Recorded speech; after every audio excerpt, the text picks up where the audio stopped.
அப்போல்லாம் அவங்க வந்து அந்த நம்ம ஜார்ஜ் ஃபெர்னாண்டோ வந்து நம்ம பசங்களோட முன்னாடிலாம் நம்ம டிஸ்கஸ் பண்ணும்போதெல்லாம் சொல்லுவார், நாம் தவறப்பட்ட சந்தர்ப்பங்கள் தான் நம்ம முன்னேற படிக்கிறதுக்குலாம் அமையும். இதற்கு யாருமே ஆன்சர் கண்டுபிடிக்க முடியாது அப்படின்னு நம்ம என்னோட மேக்ஸ் டீச்சர் சொல்லும்போது, அதுவே மாரி என் காதுல வந்துன்னு வச்சுக்கயேன், நானும் அப்படியே நினச்சிருந்திருப்பேன். ஓ! ஆமா அப்படின்னு சொல்லிட்டு என்னோட மென்டாலிட்டியும் அப்படியே இருந்திருக்கும். ஆனா, அன்னைக்கு நான் பாடத்த கவனிக்காம தவறு செஞ்சுட்டேன்னு என்கிற குற்ற உணர்வு என்னை தன்னிச்சையா போராட வச்சது. அந்த போராட்டத்தில பல சிக்கல்கள், கேள்விக்கான தீர்வும் கண்டுபிடிக்க முடிஞ்சது.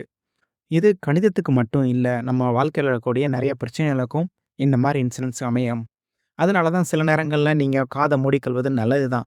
மற்ற விமர்சனங்களை கண்டுகொள்ளாம இருப்பது ரொம்ப நல்லது. மற்றவங்க என்ன சொல்றாங்க, முடிவுல நம்ம ஏற்றுக்கணுமா அதெல்லாம் தேவையே இல்ல. அதெல்லாம் நல்லது தான். ஒரு சந்தர்ப்பத்தை நீங்கள் தவறவிட்டீங்களா, மறு சந்தர்ப்பத்தை நீங்களே உருவாக்கிக் கொள்ள முடியும் அப்படின்னு சொல்றாரு அந்த ஜார்ஜ் பெர்னார்ட் டான்ஸ்க்.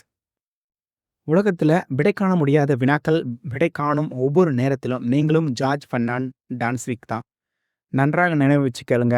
ஒவ்வொரு மனுஷனும் விஞ்ஞானியா போவதும், அஞ்ஞானியா போவதும் காலத்தின் கைகளால் அல்ல, உங்கள் ஞானத்தின் கைகள்ல இருக்கு அப்படின்னு சொல்லிட்டு அந்த ஜார்ஜ் பெர்னார்ட் முடிகிறார். இதோட நம்ம ஸ்டோரியும் இன்னைக்கு முடிச்சுக்கலாம். மீண்டும் மற்றொரு செயல சந்திப்போம். Thank you.